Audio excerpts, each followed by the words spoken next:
حدیث کے ظاہری الفاظ یہی ہیں، اللہ کی رحمت سے امید لگائی جا سکتی ہے کہ شاید اللہ تعالیٰ، کیونکہ یہ بھی توفیق بھی ملنا بڑی بات ہے. موت کے وقت جو ہے نا اچھی حالت میں موت ہونا، یہ اللہ کی بہت بڑی نعمت ہے. اس سے پناہ مانگا کرو کہ فلم دیکھتے ہوئے یا کوئی الٹا کام کرتے ہوئے موت آ جائے، اس سے پناہ مانگا کرو اللہ تعالیٰ کی. الٹے کام پہ آپ لوگ بہت ہنس رہے ہو، تو جو ہے پناہ مانگا کرو اللہ تعالیٰ کی. تو کوئی اچھے کام پہ نماز پڑھتے ہوئے، روزہ رکھتے ہوئے، اما کے پاؤں دباتے ہوئے موت آئے نا، ابا اما کے، تو یہ اچھی موت ہے. مفتی صاحب یہ ہو گیا میرے بھائی وفات. اچھا، میں اپنی والدہ سے بہت اٹیچ تھا. میری امی کینسر کی مریضہ تھی، میں ان کی تمام دیکھ بھال کرتا تھا، کوئی نہیں تھا. مجھے ان کے آخری لمحات یاد آ رہے ہیں.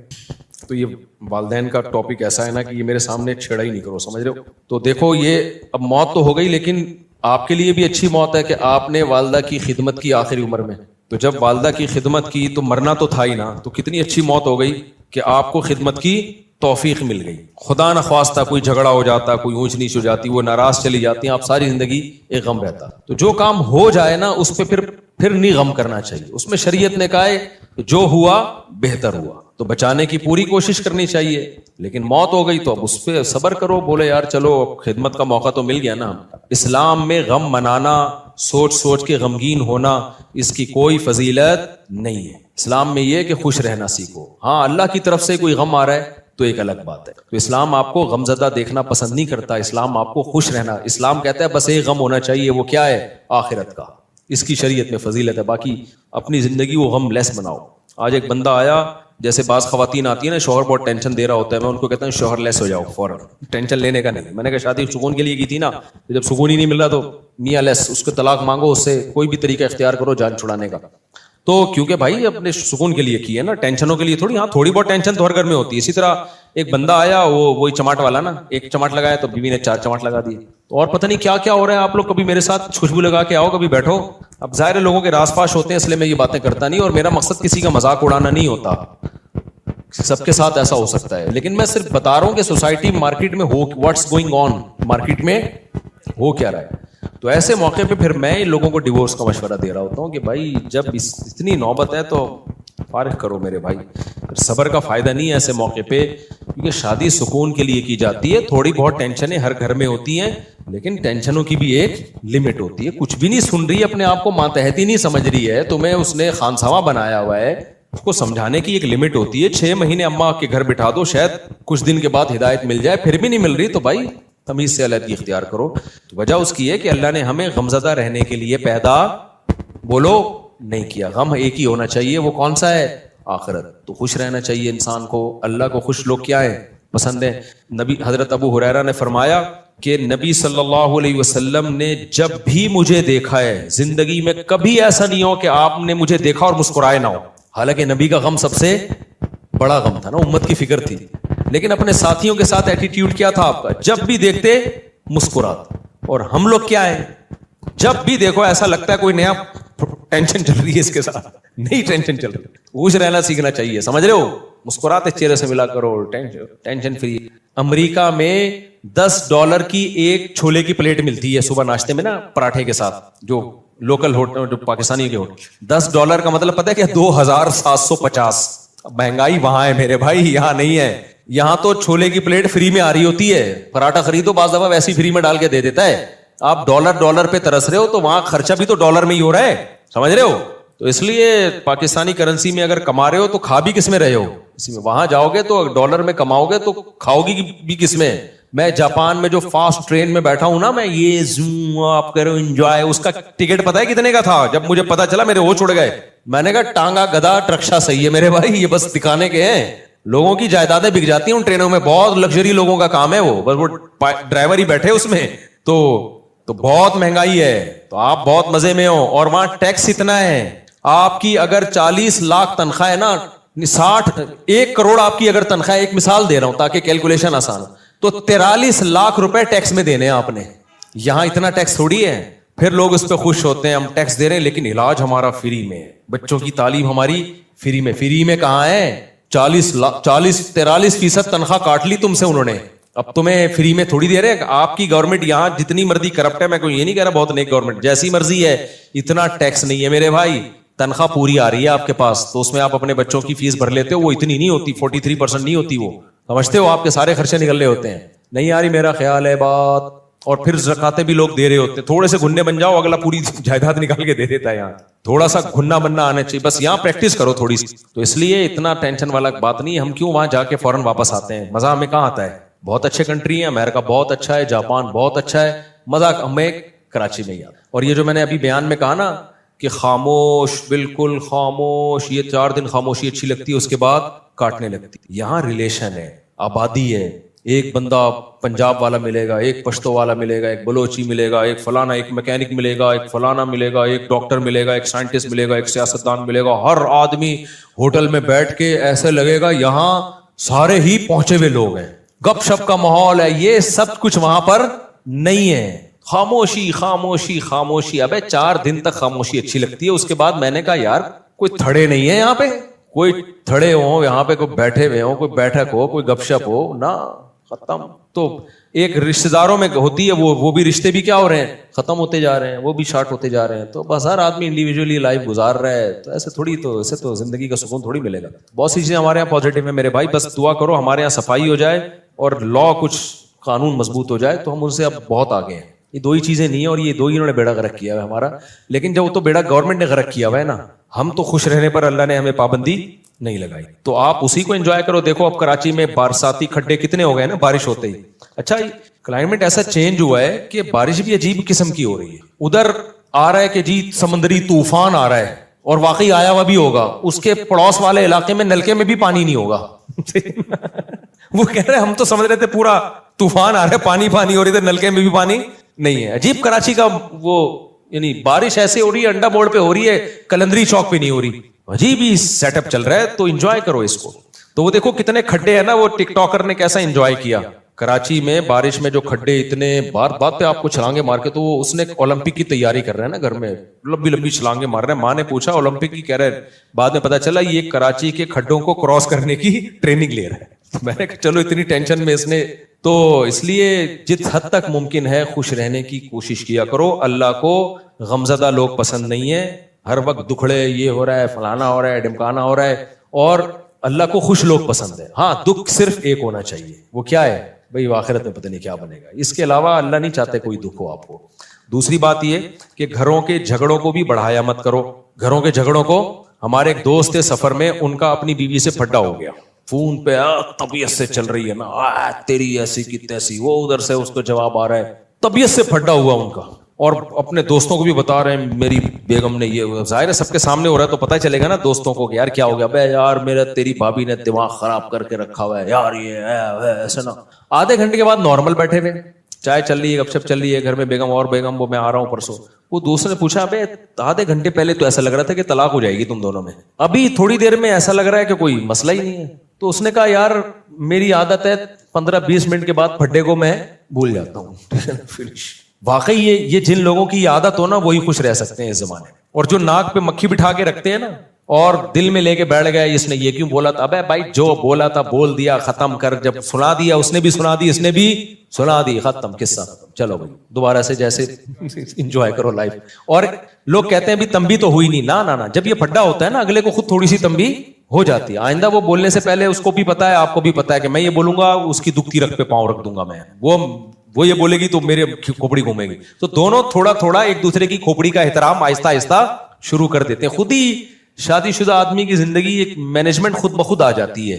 تو اگر آپ جو دل میں لے کے بیٹھ گئے, اس نے میرے کو یہ بولا تھا, اس نے یوں کر دیا تھا, اس نے, یار تمہیں ایک واقعہ سناتا ہوں اس سے بس پھر میں بس آپ لوگ سے 2-4 سوال لے کے بیان ختم کرتا ہوں. اس سے بڑا کیا یعنی ایک طرح سے ظلم ہوگا کہ سیدہ عائشہ رضی اللہ تعالی عنہا پر جب تہمت لگی ہے نا, منافقین نے جھوٹی تہمت لگائی, اس میں حضرت مصطح رضی اللہ تعالیٰ عنہ جو صحابی رسول ہیں وہ بھی اس پروپیگنڈے کا شکار ہو گئے تھے.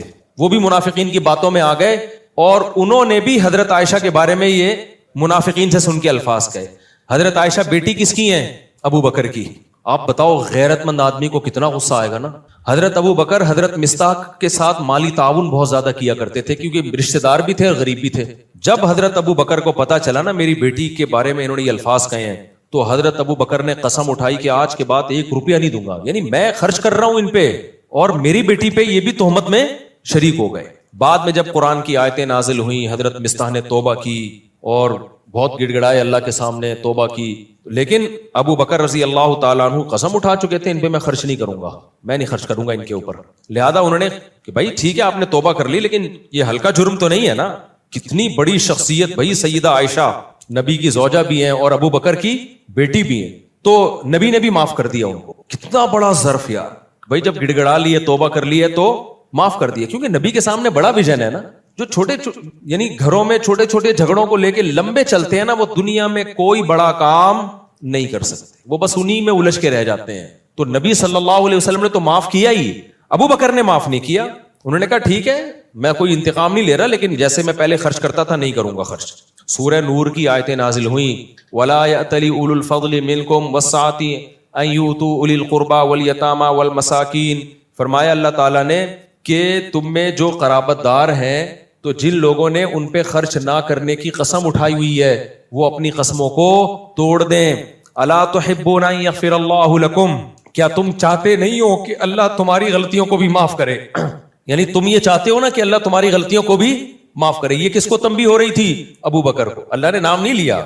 اللہ میاں بھی کیسی دیکھو نصیحتیں کرتے ہیں نا, عزت کا خیال کر کے جنرلی بتا رہے ہوتے ہیں کہ کوئی کسی رشتہ دار پہ خرچ کرتا تھا اور قسم اٹھا لی ہے کہ نہیں کروں گا, تو وہ قسم توڑ دے اور خرچ کرنا شروع کر دے, معاف کر دے. وَلْيَعْفُوا وَلْيَصْفَحُوا, چشم پوشی سے کام لیں, درگزر کرے. الا تحبون ان یغفر اللہ لکم, کیا تم نہیں چاہتے کہ اللہ بھی تمہاری غلطیوں کو معاف کرے؟ جب یہ آیت نازل ہوئی ہے ابو بکر نے کہا کیوں نہیں ہے اللہ, میں چاہتا ہوں تو میری غلطیاں معاف کر. یعنی اگر میں ان کو معاف کروں گا تو کل تو قیامت میں میری غلطیاں بھی معاف کرے گا, تو کیوں نہیں معاف کروں گا میں. کتنی بڑی غلطی کو معاف بھی کیا اور دوبارہ حضرت مصطح کو پر صدقہ کرنا شروع کر دی. تو جو آدمی معاف نہیں کرتا نا, بغض رکھتا ہے, وہ ڈپریشن اور ٹینشن میں رہتا ہے. اور جو دماغ کو صاف اور پاک کر کے سوتا ہے کہ یار جو تھا قصہ ختم, تو وہ ڈپریشن سے آزاد ہوتا ہے. تو ہم لوگ جھگڑوں کو لے کے بیٹھے رہتے ہیں اتنے لمبے لمبے کس نے میرے کو یہ بولا تھا, اس نے میرے کو یہ بولا تھا, اس نے مجھے یوں کیا تھا. ابے چھوڑ دے یار, ٹھیک ہے اپنے آپ کو بھی ریلیکس کر, دوسرے کو بھی ٹینشن سے باہر نکال. تو اس لیے میرے بھائی خوش رہنا سیکھو, اور جس آدمی کے دل میں کینہ ہو, بغض ہو, چیزوں کو لے کے بیٹھتا ہو, وہ کبھی بھی خوش نہیں رہ سکتا, چلتا کڑتا ہی رہتا ہے, منفی باتیں ہی کرتا رہتا ہے. تو دل کو صاف رکھنا چاہیے انسان کو تاکہ آگے چلے, پھر وہ آگے کے کام کر سکے. انہی میں الجھ کے رہ جائے گا نا. ایک کسٹمر نے یوں کر دیا تھا تو اس کو سنا دی, کسٹمر ہی مارکیٹ سے شارٹ ہو گیا, کاروبار اپنا ٹھپ ہو گیا. تو کوئی سوال کسی نے پوچھنا ہے تو بھائی پوچھ لے, پھر ختم کرتے ہیں. اللہ, یہ جو میں نے اپنا قصہ سنایا تھا نا اپنے والد صاحب کا, اس پہ لوگوں نے بڑے کلپ چلائے, امریکہ تک میں پھیل گیا. نہیں, میں نے کہا تھا میرے والد صاحب سے تھوڑی میں نے اونچی آواز میں بات کی. آج کے بیان سے متعلق ہے یہ. میں نے بتایا تھا نا میری ایک دفعہ والد صاحب سے اونچی آواز میں بات ہوئی, تو میں نے سوتے ہوئے والد صاحب کو اٹھا کے معافی مانگی. یہ کلپ بڑا وائرل ہوا, اچھا ہے. اس میں ایک بات میں بتانا بھول گیا تھا, جب کلپ وائرل ہو ہی گیا, ایک منٹ بیٹا, یہ عمل میں نے اپنے بڑے بھائی کو دیکھا تھا یہ کرتے ہوئے. میرے بڑے بھائی کے ساتھ اس طرح والد صاحب نے ایک دفعہ ہاتھ اٹھایا تھا ان کے اوپر, تو شاید ان کی زبان اڑ گئی تھی.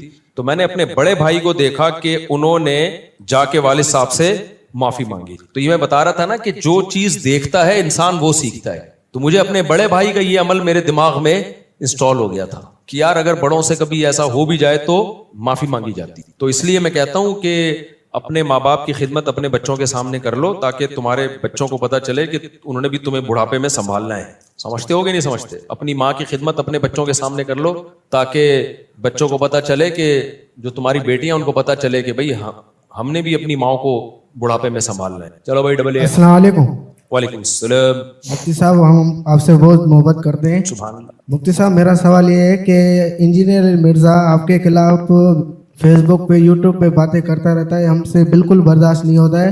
ہم آپ سے بہت محبت کرتے ہیں, اور اس کو کوئی بات سمجھاؤ, اس کو کوئی ایسے پیغام دو تاکہ وہ ایسے آپ کے خلاف بات نہیں کرے, ہمارے سے بالکل برداشت نہیں ہوتا. دیکھو یہ جو انجینئر کی بات ہے نا, یہ میرے خلاف, میں تو ایک شخصیت ہوں, ہمارے خلاف تو بہت سے لوگ بولتے ہیں, اور تو بولنے کو وہ بھی نہیں ہے, ہم کوئی دودھ سے دھلے ہوئے نہیں ہیں. لیکن بات علماء کی ہے, ہماری نہیں ہے. بات یہ کہ علماء کے خلاف ذہن سازی ہو رہی ہے. لوگ علماء سے کٹ گئے نا تو اٹھانے کے قائل نہیں ہوتے. وہ سفر میں اپنے اوپر ٹینشن برداشت کر لیتے ہیں, لیکن ہلکا بیگ لے کے جاتے ہیں. دوسرا کیا کرتا ہے کہ میرے پاس دگنا بیگ ہے تو چلو بھائی, وہ ہلکا لایا اس لیے کہ تاکہ اس کو بیگ نہ اٹھانا پڑے. آپ اس کو پہنا رہے ہو اپنا بیگ, اب وہ تو لے گا مروت میں, وہ منع نہیں کرے گا, لیکن آپ کا بلکہ اخلاقیات کا تقاضا یہ ہوتا ہے کہ وہ کہے کہ یہ بیگ مجھے دے دیں. آپ نے یہ کرنا ہے کہ جی میرا سامان میں خود ہی اٹھاؤں گا, نہیں دینا اس کو اپنا بیگ. تو جتنا بیگ اٹھانے کی آپ میں طاقت ہو نا سفر میں اتنے ہی بیگ لے کے چلا کرو. بعض لوگ کیا کرتے ہیں 4 بیگ اٹھا لیے تو کوئی بات نہیں, سفر میں ساتھی جن کے پاس کم بیگ ہوں گے وہ خود ہی اخلاق اور مروت میں ہمارا بیگ بھی اٹھا لیں گے. بہت بے شرمی کی بات ہے, بدتمیزی کی بات ہے. اسی طرح اپنے بوڑھے ماں باپ کو حج پہ بھیج دیتے ہیں کہ حاجی لوگ خود ہی سنبھال لیں گے. وہ حاجی تو مجبوری میں سنبھالتا ہے, لیکن یار بری حرکت ہے یہ. اپنے ماں باپ کو خود ہی سنبھالو. آپ اگر نہیں لے جا سکتے تو مت حج کراؤ ان کو. آپ میں نے دیکھا ہی ہے, بوڑھی اماں کو بھیج دی, اب سارے حاجی بےچارے ان کی ماں کو سنبھال رہے ہیں. یار اس بیچاری کا کیا ہوگا, نہیں سنبھالیں تو ضمیر ملامت کرتا ہے. تو بھائی اپنی ٹینشن کیوں دوسرے کو پہناتے ہو آپ؟ یہ بے شرمی کی باتیں. سامان لوگ پکڑا دیتے ہیں ایسے کہ نا آپ لے کے چلے, اب اس میں چرچ تو نہیں رکھی ہوئی, آدمی کو وسوسے آنا شروع ہوتے ہیں میں چوڑے میں آ جاؤں گا. منع کرو تو بد اخلاقی سمجھی جاتی ہے کہ یار وہ اگلا بولے گا یار دیکھو مفتی صاحب ہیں اور بیگ نہیں اٹھا رہے, ہمارا ریلیشن ہے. بھائی آپ کتنے ایسے کیسز ہوئے ہیں, ایک وسوسہ تو آ جاتا ہے نا دل میں, تو ایسا کیوں کسی کو ٹینشن میں ڈال رہے ہو؟ میں کبھی بھی الحمدللہ اتنا سامان لے کے چلتا ہی نہیں ہوں. مجھے پتا ہوتا ہے میرے بندہ میرے ساتھ جا رہا ہے, خالی بھی ہوگا نا, میں نہیں کبھی اتنا سامان لے کے جاتا کہ مجھے اس کو سامان پکڑانا پڑے. ہاں وہ خدمت میں زبردستی لے لے تو ایک الگ بات ہے, لیکن ہم اتنے لمبے لمبے میرے سفر ہوتے ہیں, میرا بیگ اٹھا کے دیکھو گے نا آپ کو لگے گا صرف بیگ ہی کا وزن ہے اندر خالی ہوتا ہے. سمجھ رہے ہو کہ نہیں سمجھ رہے؟ بالکل ایسے ہوا ہی بس شو مارنے کے لیے بیگ ہے, ورنہ بہت دفعہ تو میں ایسے ہی جا رہا ہوتا ہوں. میں جب امریکہ گیا تھا نا تو ایک تھیلے میں 2 کپڑے ڈالے اور تو شکر ہے گھر والوں نے مجھے روک لیا کہ نہیں یہ بیگ ہے اور ایسے ہے. میرے والد صاحب حج کر کے آئے تھے ایک تھیلے میں. میرے والد صاحب حج کر کے کیسے آئے تھے, اور حج بھی اس زمانے میں 40 دن سے کم کا نہیں ہوتا تھا. ایک تھیلا تھا, والد صاحب اس وقت بریف کیس وغیرہ کا بھی زیادہ رواج نہیں تھا, ایک تھیلا تھا اس میں 2 جوڑے ڈالے, وہی اٹھا کے نکل لیے, اسی کو دھو کے پہنتے رہے. واپسی پہ وہی تھیلا لے کے آئے ہیں تو بولٹن مارکیٹ چلے گئے خریداری کے لیے, شاید گھر میں کچھ لینے کے لیے نا کہ چلو بولٹن سے خرید لیتا ہوں, وہاں سے نہیں خریدا ہوگا. تو کسی نے دیکھ لیا تو کہا کہ حافظ صاحب آپ, حافظ صاحب کہتے تھے میرے والد صاحب, حافظ صاحب آپ بہت دنوں سے غائب تھے, کہاں تھے؟ انہوں نے کہا میں حج کرنے گیا ہوا تھا. پہلے حج ایسے نہیں ہوتا تھا, حج کرنے جا رہے ہیں سارے رو رو کے رخصت, سب گلا سنا معاف. اب تو حج آسان ہو گیا نا, پہلے ایسے نہیں تھا. حاجی صاحب جا رہے ہیں اور ایئرپورٹ پہ پبلک اور جناب کہا سنا سب معاف, لائٹیں لگا کے, پھر جب آ رہے استقبال کے لیے لوگ کھڑے ہوئے رو رہے ہیں, ہار پھول پہنا رہے ہیں. ہمارے ابا ایسے ماشاءاللہ سادہ طبیعت کے تھے, نہ جانے کا کسی کو بتایا نہ آنے کا کسی کو, ایسے پتلی گلی سے گئے حج کر کے, پتلی گلی سے. ہلکے رہو, یہ میں شو مارنے کے لیے نہیں بتا رہا, نہ دوسرے کو ٹینشن دو اور نہ خود ٹینشن دو, ہنسی خوشی زندگی گزارو. السلام علیکم مفتی صاحب, سوال یہ ہے کہ نا اسلام اخلاقیات کی تعلیم دیتا ہے, تو ایسی کون سی امتیازی تعلیمات ہے جو ہمیں دوسرے مذاہب سے الگ کرتی ہیں, یا وہ لوگ جو مذہب کو نہیں مانتے تو ان کے نزدیک بھی اخلاقیات وہی ہیں جو اسلام کے نزدیک؟ دیکھو کچھ چیزیں تو ان کے نزدیک اور مسلمانوں کے نزدیک ایک ہی ہے. مسکرا کے بات کرنا حدیث میں آتا ہے صدقہ ہے, تو گورا بھی مسکرا کے بات کرتا ہے اسلام بھی, تو یہ اسلام کی تعلیمات گورے بھی, یعنی وہ کون سی چیزیں, ان کا سوال یہ کہ جو اسلام کو دوسروں سے ممتاز کرتی ہیں. بھائی اسلام کو دوسروں سے ممتاز جو چیز کرتی ہے, نمبر 1 اسلام میں رشتوں کی اہمیت ہے, پہلے ہے. گوروں میں یہ نہیں ہے. تو اللہ نے کہا کہ نہیں, ماں باپ کے ساتھ ایٹیٹیوڈ تمہارا بہت زیادہ اچھا ہونا چاہیے دوسروں کی نسبت. پھر نامحرم سے تمہیں فری ہونے کی اجازت نہیں ہے. تو یہ بہت ساری باؤنڈری ہے. پھر صدقہ خیرات گورا اس کا قائل نہیں ہے, جبکہ اللہ نے یہ بھی آرڈر دیا کہ تمہاری بہن کو اگر مالی ضرورت ہے تمہیں خرچ کرنا پڑے گا. گورا تھوڑی اس کا قائل ہے کہ تمہیں خرچ کرنا پڑے گا. تو اخلاقیات میں صدقہ خیرات بھی آتے ہیں, تو بہت ڈیٹیل ہے اس کی. السلام علیکم. وعلیکم السلام. مفتی صاحب میں لیاری سے آیا ہوں, سبحان اللہ. اور قاری فیض سبحان صاحب کی جامع یاسین مسجد. جی. تو میری سوال نہیں گزارش ہے کہ آپ بھی کبھی لیاری میں جامع یاسین مسجد آئیں. آپ امریکہ لندن میں, آپ کو بہت بڑا فالوور ہوں یوٹیوب پہ, آپ کا امریکہ کا ولاگ سب دیکھتا ہوں. گزارش ہے کہ ایک مرتبہ یاسین مسجد, میں 3 مرتبہ لیاری جا چکا ہوں. اچھا لوگ مجھے بھی طنز کر رہے ہیں مفتی صاحب امیر ملکوں میں جا رہے ہیں, غریب میں نہیں جا رہے. لیاری بھی آ جائیں. میں غریب ملکوں میں بھی بہت گیا ہوں میرے بھائی, اور بلیک لوگ ہیں سارے وہاں پہ, تو سارے ملکوں میں جاتے ہیں, ایسا نہیں ہے کوئی امیر ہے. اور دوسری بات یہ کہ میری جو انجوائمنٹ کی چیزیں اس کا امیر اور غریب ملک سے تعلق, میں جنگلوں میں جاتا ہوں. جنگل تو غریب ملکوں کے زیادہ اچھے ہوتے ہیں, سمجھ رہے ہو, اس میں جنگل پناہ زیادہ ہوتا ہے. امیروں کے تو جنگل بھی ایسا لگتا ہے کہ اب بڑے تمیز سے درختوں کو لائن لگا کے, وہ نیچرل پناہ آتا ہی نہیں اس میں. امریکہ میں اتنے جنگل ہیں, امریکہ میں یار کچھ بڑی خاندانی چیزیں ہیں, ماننی پڑیں گی. وہ ایک بالش جگہ پورے امریکہ میں ایسی نظر نہیں آئی جو مٹی ہو. وہاں پہ مٹی سے میری مراد بغیر گھاس کے اور بغیر گرینری کے, ایسا مینج کیا ان لوگوں نے. یعنی جیسے ہم باہر نکلتے ہیں نا, کہیں گھاس نظر آئے گی, کہیں بغیر گھاس کے خالی مٹی والی جگہ, کہیں مٹی نہیں ہے. یعنی اتنی سی جگہ دیکھنے کو ہم ترس گئے کہ کوئی تھوڑی سی جگہ نظر آئے جہاں پودے نہ ہو, ایسا. اور جنگلوں کے بیچ میں ریزیڈینشل ایریاز ہیں, یعنی آپ کا محلہ ختم ہو رہا ہے تو جنگل شروع ہو رہا ہے. اتنی گارڈننگ ہے, اتنی گرینری ہے وہاں پہ. تو ان لوگوں نے اپنے ملک پہ بڑی محنت کی ہے. حالانکہ درخت لگانے کی ہماری حدیث, ہمارے نبی نے زیادہ فضیلت بیان کی ہے, لیکن ہم کیا کر رہے ہیں کہ لگانے کے بجائے کاٹنے کو فوکس کر رہے ہیں. السلام علیکم. وعلیکم السلام. مفتی صاحب میرا سوال یہ تھا کہ اپنی زندگی میں جو نماز قضا کی ہے جی اس بارے میں کیا وعید ہے اور آئندہ جو ان نمازوں کو کس طرح ادا کریں؟ دیکھو زندگی میں ہی نماز قضا ہوتی ہیں, موت کے بعد تھوڑی قضا ہوتی ہیں. جو بھی زندگی میں نماز قضا ہو گئی ہیں, ایک نماز کا قضا کرنا اکبر الکبائر ہے, کبیرہ نہیں ہے, اکبر الکبائر. کبائر میں بھی سب سے بڑا گناہ ہے, اتنا بڑا جرم ہے نماز کا قضا کرنا. تو نماز ذمے سے ساقط نہیں ہوتی. ہاں کوئی کافر مسلمان ہوا ہے تو اس پہ تو نماز پہلے لازم ہی نہیں تھی نا, لہذا وہ اس دن سے شروع کرے گا. مسلمان جو تھا اس پہ تو جب سے بالغ ہوا ہے نمازیں اس کے ذمہ لازم ہے, تو وہ لوٹانا اس پر لازم ہے. لوگ کہتے ہیں قضاء عمری کی دلیل کیا ہے, ان سے پوچھا جائے نہ ہونے کی کیا دلیل ہے. حدیث میں آتا ہے دین اللہ احق ان یقضا, اللہ کا قرض اس بات کے زیادہ لائق ہے کہ اس کو ادا کیا جائے, تو اس میں توبہ بھی کرے اور قضا بھی پڑھ لے. السلام علیکم. وعلیکم مفتی السلام. صاحب میرا ای کامرس کا بزنس ہے, تو پاکستان سے پروڈکٹ باہر بھیجتے ہیں, یو ایس, یو کے, کینیڈا نا. تو اب پاکستان میں پیمنٹ اویلیبل نہیں ہے, پیمنٹ پلیٹ فارم لائک پے پال, اسٹرائپ اویلیبل نہیں. باہر ہمارا فرینڈ وغیرہ جس کے ڈیٹیل کے اوپر اکاؤنٹ بنایا ہوا ہے, جس کی ڈیٹیل پہ اکاؤنٹ بنایا ہوا ہے, تو اس سے بنانے سے پہلے پرسنٹیج ڈسکس کی کہ 15% ہم آپ کو پے کریں گے جو بھی ارننگ ہوگی اس کے اندر. تو اب جو بھی ارننگ آتی ہے تو اس کو 15% پے کرتے ہیں, تو یہ سود میں کے زمرے میں تو نہیں ہے؟ یعنی اس کا اکاؤنٹ آپ استعمال کر رہے ہیں, جی بالکل, اس کے اکاؤنٹ میں پیسے آتے ہیں جی, اور وہ اپنا اکاؤنٹ استعمال کرنے پر آپ سے جتنی بھی ٹرانزیکشن ہوگی اس کا 15% لیتا ہے پر ٹرانزیکشن. یہ آپ نے اس کو قرض دیا ہے اور آپ اس کو قرض دینے کا ہی, سود تو نہیں ہے یہ, سود نہیں ہے, کیونکہ سود تو کہتے ہیں قرض دے کے نفع حاصل کرنا. ٹھیک. تو آپ نے تو اس کو اس کے اکاؤنٹ میں گویا اگر اس کو ہم قرض بھی سمجھتے ہیں نا, قرض دے کے الٹا اسی کو 15% دے رہے ہو آپ, تو یہ سود میں نہیں آتا. باقی یہ کہ یہ شرعن جائز ہے یا نہیں ہے, تو دیکھیں اکاؤنٹ استعمال کرنے کا متعین پیمنٹ ہونی چاہیے. یہ جو پرسنٹیج کے حساب سے کر دیا نا, پرسنٹیج کے حساب سے جب پروفٹ ہوتا ہے جب ایک کی محنت ہو اور ایک کی انویسٹمنٹ ہو, تو یہ تو مزاربت بھی نہیں ہے اور مشارکت بھی نہیں ہے, یعنی دونوں کی پیمنٹ بھی نہیں ہے کہ اس میں ہم شرکت, کوئی کاروبار ہو رہا ہو پیمنٹ ملا کے, نہ مزاربت ہے. تو محض اکاؤنٹ استعمال کرنے کا ایک متعین کرایہ آپ اس کو دے سکتے. دیکھیں اسلام میں 5 نمازوں کا مطلب ہی 5 وقتوں پر ہے. ایک وقت میں 2 نمازیں ایک ہی کہلاتی ہیں وہ, کیونکہ کوئی ٹینشن تو ہوئی نہیں نا پھر اس میں. تو 5 نمازوں کا مطلب 5, اور حدیث جبرائیل میں بھی ہے کہ نمازوں کے اوقات نبی صلی اللہ علیہ وسلم نے بتائے ہیں, ایک نماز دوسری نماز کے وقت میں داخل نہیں ہو سکتی. حج جو ہے وہ خلاف قیاس ہے, حج کے بہت سارے کام عقل سے اور عام روٹین سے ہٹ کے کرائے جاتے ہیں. ہمیں سلا ہوا کپڑا پہننے کی اجازت نہیں ہے, ہمیں خوشبو لگانے کی اجازت نہیں ہے, اور بھی بہت سارے کام ایسے ہیں. بال کاٹنے کی اجازت نہیں ہے, حالانکہ ناخن کاٹنے کی اجازت نہیں ہے, حالانکہ عام حالات میں تو ناخن کاٹنے کا حکم ہے. تو حج میں کچھ روٹین سے ہٹ کے کام کرائے جاتے ہیں. عبداللہ بن مسعود رضی اللہ تعالیٰ عنہ کی بخاری مسلم کی صحیح حدیث ہے. عبداللہ بن مسعود جو نبی کے سفر حضر کے ساتھی ہیں, فرماتے ہیں اللہ کے نبی نے کبھی بھی 2 نمازیں اکٹھی نہیں پڑھی ہیں سوائے حج کے موقع کے. کبھی بھی 2 نمازیں اکٹھی نہیں پڑھی ہیں آپ نے. لوگ کہتے ہیں کہ عبداللہ بن مسعود کو پتہ ہی نہیں ہوگا کہ سفر میں ہو سکتا ہے ان کے سامنے نبی نے پڑھی ہو, نبی نے یعنی جب پڑھی تھی تو اس وقت وہ سفر میں نہ ہو.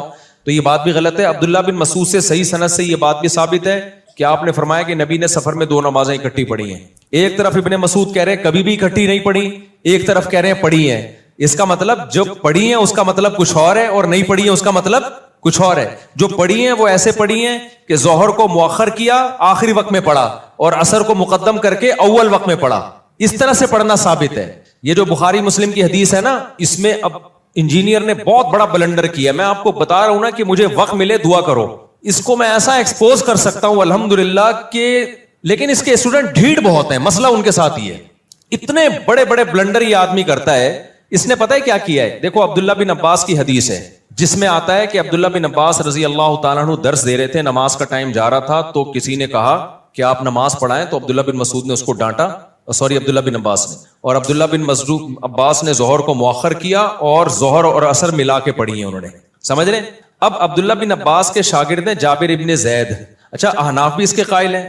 عبداللہ بن عباس سے پوچھا گیا تو انہوں نے فرمایا نبی نے اسی طرح 2 نمازیں اکٹھی پڑھی ہیں, بغیر خوف کے, بغیر بارش کے, بغیر سفر کے, کوئی بھی عذر نہیں تھا, لیکن نبی نے 2 نمازیں اس طرح سے اکٹھی پڑھی ہیں, تو میں نے بھی اس طرح پڑھی ہیں. اب عبداللہ بن عباس کے شاگرد ہیں جابر ابن زید, ان سے کسی نے پوچھا کہ شاید اس طرح سے پڑھی ہو کہ ظہر کو مؤخر کیا ہو اور عصر کو مقدم, یعنی دونوں نمازیں پڑھی اپنے ٹائم پر ہیں, لیکن چونکہ درس چل رہا تھا, ضرورت تھی, کبھی کبھار ایسا بھی کرنے میں کوئی حرج نہیں ہے, تو اس لیے عبداللہ بن عباس نے ظہر کو آخری وقت میں اور عصر کو اول وقت میں.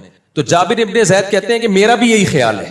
اب اس سے احناف کے موقف کی تائید ہو رہی ہے کہ کبھی اگر کوئی عذر ہو تو اول وقت میں پڑھنے کے بجائے آپ ظہر کو آخر وقت میں لے جاؤ اور عصر کو اول وقت میں لے جاؤ.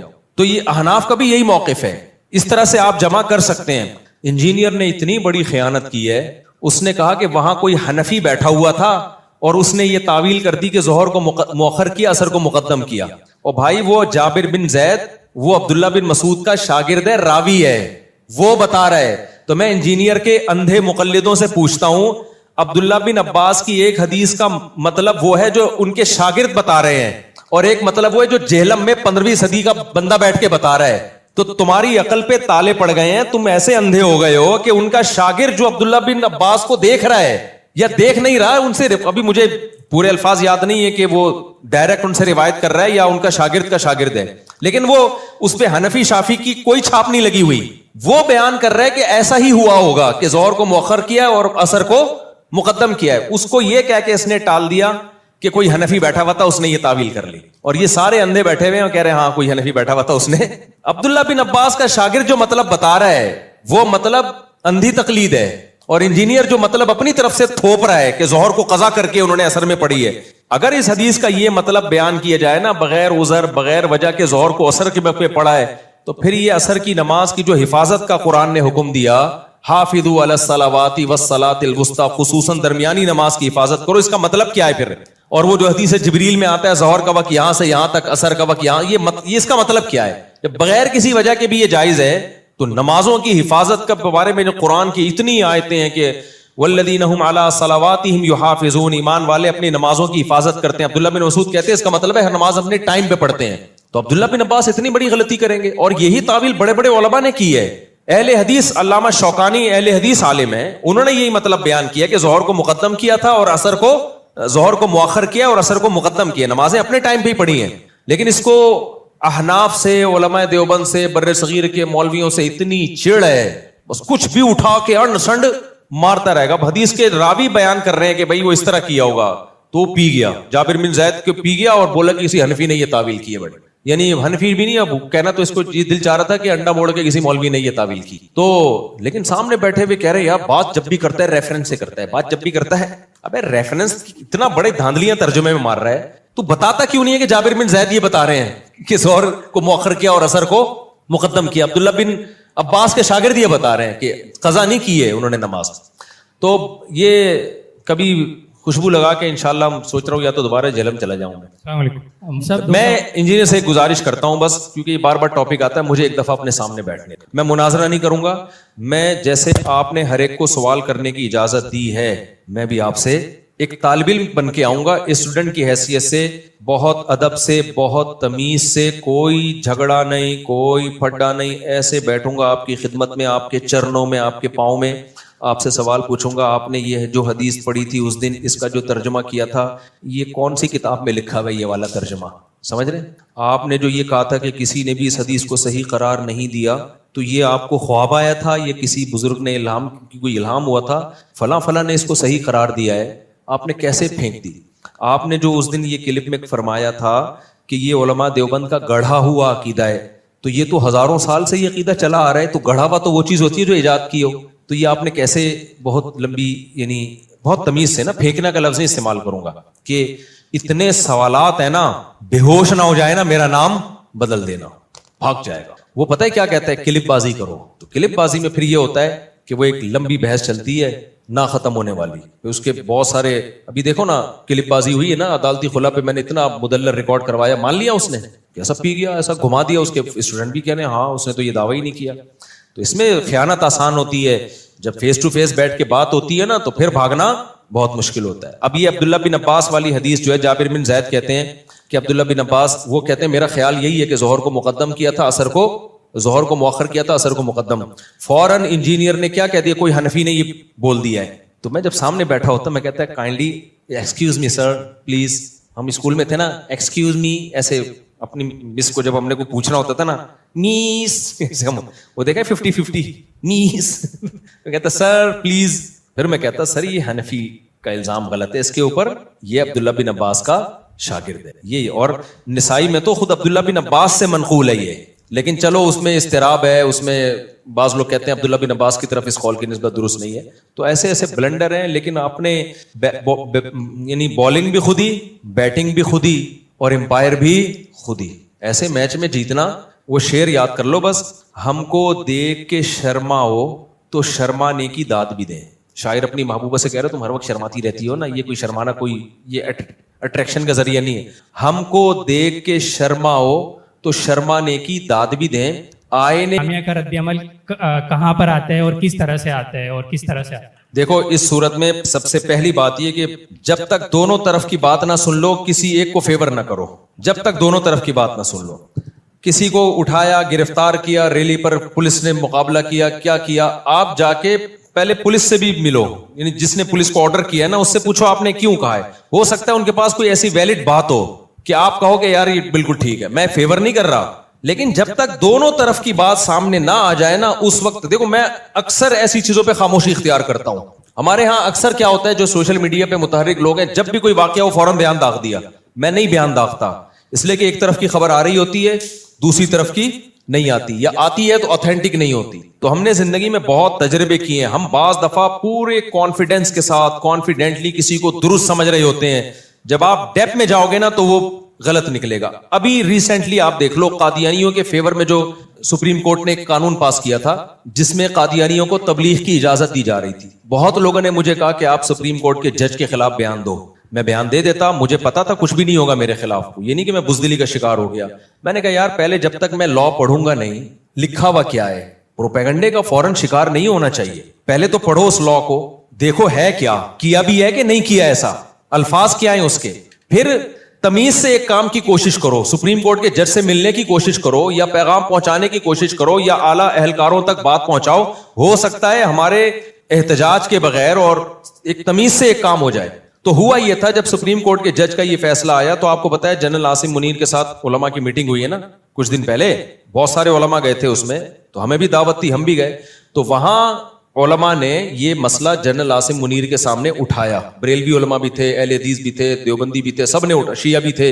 یہ مسئلہ اٹھایا کہ سپریم کورٹ نے, جنرل عاصم منیر نے بلایا اس لیے تھا کہ کوئی کسی کو اعتراض ہے, کوئی اشکال ہے تو کرے. تو یہ مسئلہ اٹھایا کہ بھائی یہ سپریم کورٹ نے قادیانیوں کو تبلیغ کی اجازت دے دی ہے. جنرل عاصم منیر نے کہا کہ آپ وہ قانون پڑھیں, اس میں قادیانیوں کو تبلیغ کی اجازت نہیں دی گئی ہے. پھر بھی پڑھنے کے بعد بھی اگر آپ کو کوئی اعتراض ہے تو ہم اس اعتراض کو دور کریں گے. وزیر اعظم صاحب بھی بیٹھے ہوئے تھے. جب اس قانون کو پڑھا گیا تو ہوا یہ تھا کہ اصل جو قانون تھا نا وہ یہ تھا کہ قادیانی اپنے بچوں کو تعلیم, یعنی تعلیم کا لفظ تھا جو اپنے بچوں کے لیے تھا, لیکن اس قانون میں یہ سکم تھا کہ اس سے قادیانی غلط فائدہ اٹھا سکتے تھے. نہیں, جج کی نیت تبلیغ کی نہیں تھی کہ قادیانیوں کو تبلیغ کی جائے, لیکن ورڈنگ ایسی تھی کہ اس کے دو مطلب نکلتے تھے. اور کل فیوچر میں قادیانی اس تعلیم کے لفظ کو جو اپنے بچوں کو جو پڑھا رہے ہیں نا اس کو بنیاد بنا کر وہ تبلیغ بھی کر سکتے تھے. لہذا یہ بات پھر حضرت مفتی تقی عثمانی صاحب کے پاس گئی اور دیگر علماء کے پاس گئی. تو پھر علماء نے یہ احتجاج کیا, کہا کہ بھائی یہ جو لفظ ہے نا, اگرچہ جج کی نیت یہ نہیں تھی کہ تبلیغ کی اجازت دی جا رہی ہے, جج کی نیت ٹھیک تھی, لیکن اس الفاظ میں یہ سکم ہے. تو بڑے آرام سے کام ہوا. ہمیں پتا چلا کہ جج بھی قادیانیوں کے 100% خلاف ہے.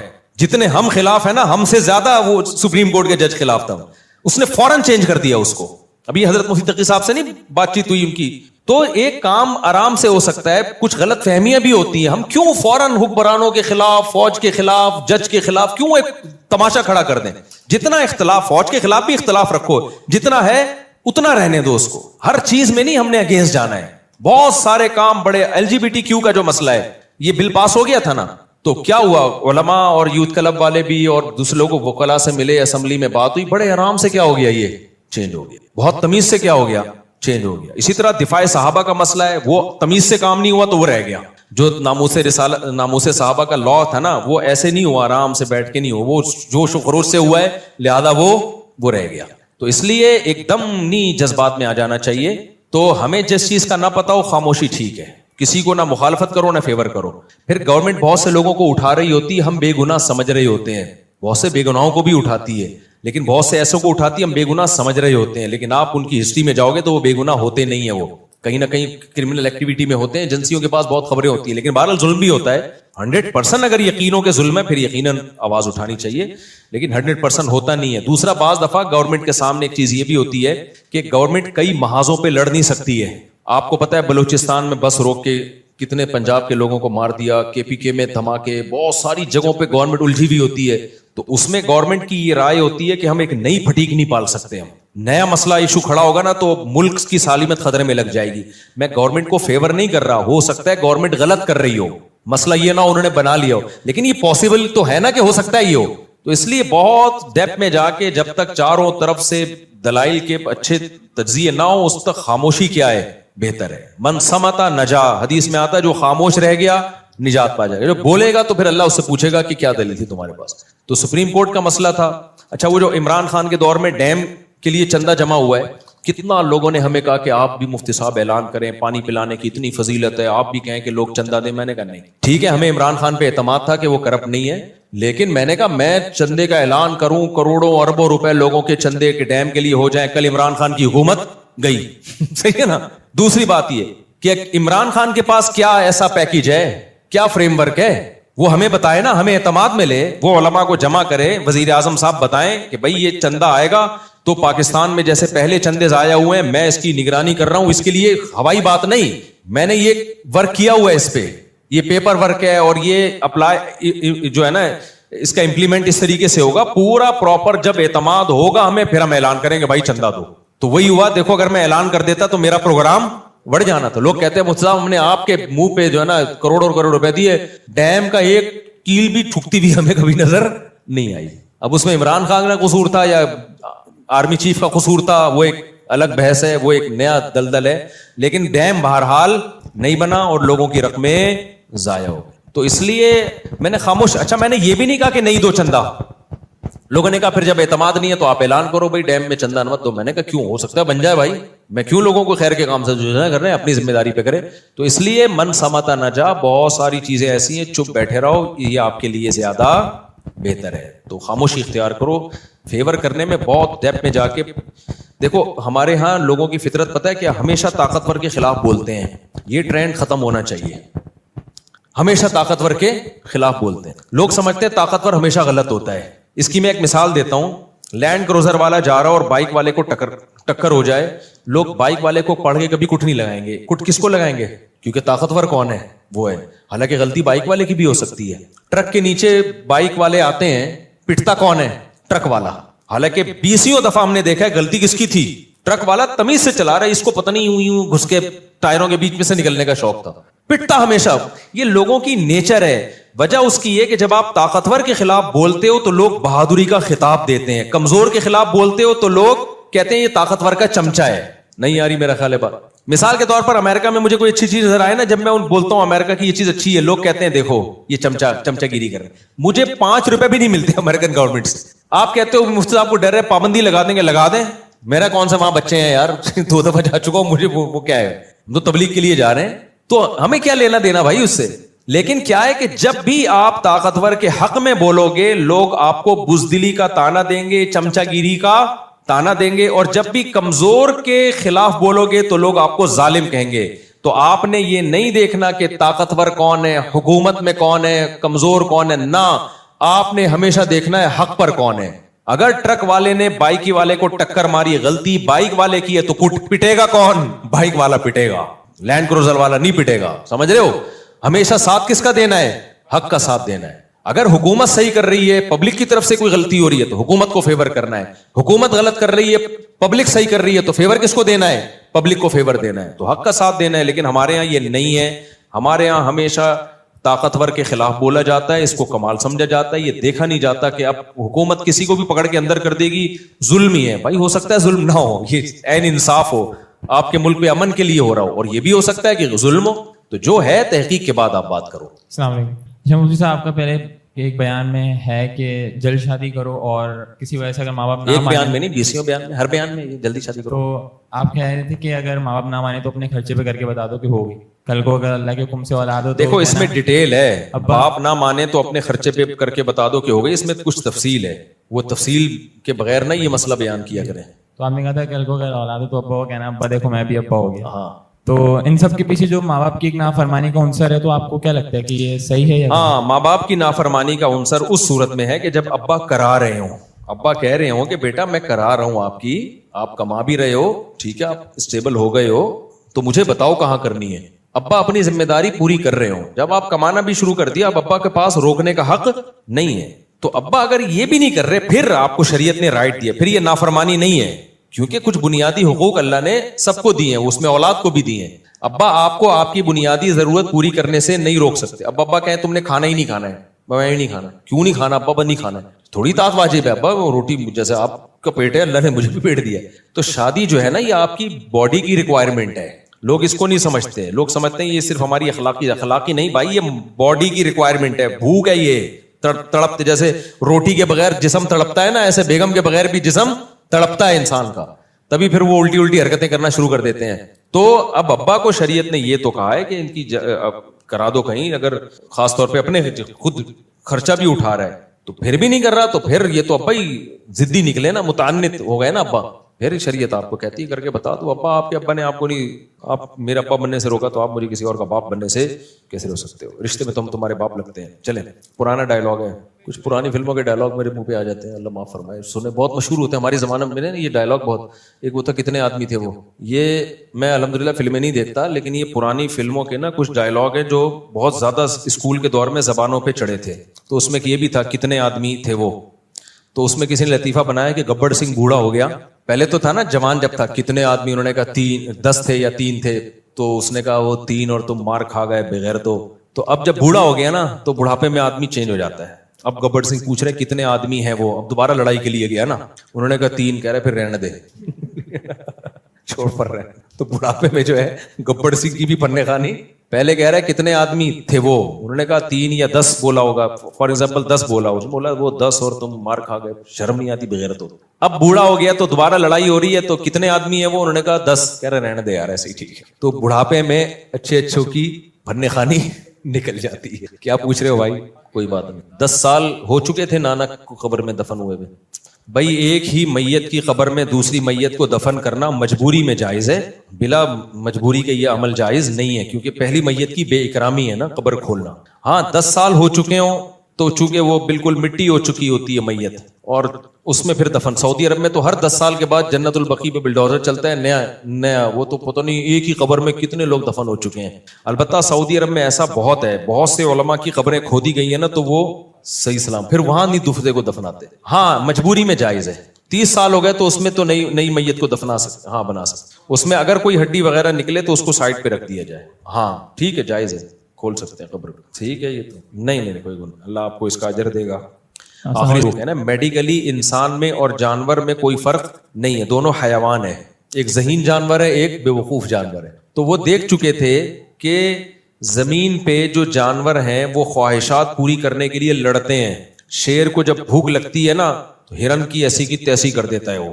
تو ان کو یہ اندازہ ہوا کہ اب جو مخلوق پیدا ہو رہی ہے وہ بھی مٹی سے بن رہی ہے، یہ جانور بھی مٹی سے، تو اس میں خواہشات ہوں گی. لیکن یہ ہے ذہین. تو شیر تو ذہین ہے نہیں، اس کو بھوک لگتی ہے، ایک ہرن پکڑ کے کھا کے پیٹ بھر جائے گا، بھول جائے گا. اس میں اتنی اس میں اللہ نے عقل نہیں رکھی ہے کہ وہ شیر کو یعنی ہرن کو مارنے کے لیے بندوق ایجاد کر لے، پھر اس کے گوشت کو ڈیپ فریزر ایجاد کر لے کہ تاکہ یار بار بار شکار سے بہتر ہے ایک ہی دفعہ میں کاٹ کے چانپے بنا کے رکھ دو، اگلے ٹائم پہ یہی. اس میں کھوپڑی ہے نہیں. لیکن فرشتوں کو پتا تھا یہ جو مخلوق پیدا ہو رہی ہے جس کے بارے میں اللہ ہمیں بتا رہا ہے تو یہ یقیناً ذہین ہے، تبھی تو اللہ اتنی اہمیت سے بتا رہا ہے. تو اس کے ساتھ خواہشات بھی ہوں گی، دماغ بھی ہوگا. تو پھر یہ شیر کی طرح شکار نہیں کرے گا، یہ ایٹم بم بنائے گا، یہ میزائل بنا کے مارے گا ایک دوسرے کو، یہ توپیں پھینکے گا ایک دوسرے کے اوپر، یہ طبیعت سے خون خرابہ کرے گا. تو اللہ تو ایسی مخلوق کیوں پیدا کر رہا ہے؟ ہم ہے نا، ہم میں خواہشات نہیں ہے، لہذا جھگڑا ہی نہیں ہے ہمارا. تو تیری تسبیح ہم کرتے ہیں، امن و امان سے، امن شانتی محبت پیس اینڈ لو کے ساتھ ہم رہتے ہیں. تو پہلے ہم جانوروں کا حال دیکھ رہے ہیں، انہوں نے ایک فساد مچایا ہوا، جنات بھی تھے وہ بھی فساد مچا کے رکھا ہوا تھا انہوں نے. تو انسان تو یہ انسان ہے، اس کے پاس تو دماغ ہے بھائی، یہ تو 100 بندے مار دے گا اپنی خواہش کے لیے، اور پھر یہ مارنے میں زہر ایجاد کرے گا، لڈو کے اندر زہر رکھے. شیر ایسے تھوڑی کرتا ہے کہ ہرن کو گھاس دکھا رہا ہے اور اس پہ زہر لگایا ہوا ہے. 20 ہرن آ گئے کھانے کے لیے، 20 کے 20 مر گئے، جنگلوں کی نسل ہی ختم ہو گئی. تو بیڑا ہی غرق ہو جاتا ہے نا جنگل کا. لیکن شیر کو اللہ نے اتنی عقل نہیں دی ہے، تو وہ کیا کرتا ہے، بھوک لگتی ہے سوچتا رہتا ہے کیا کھاؤں،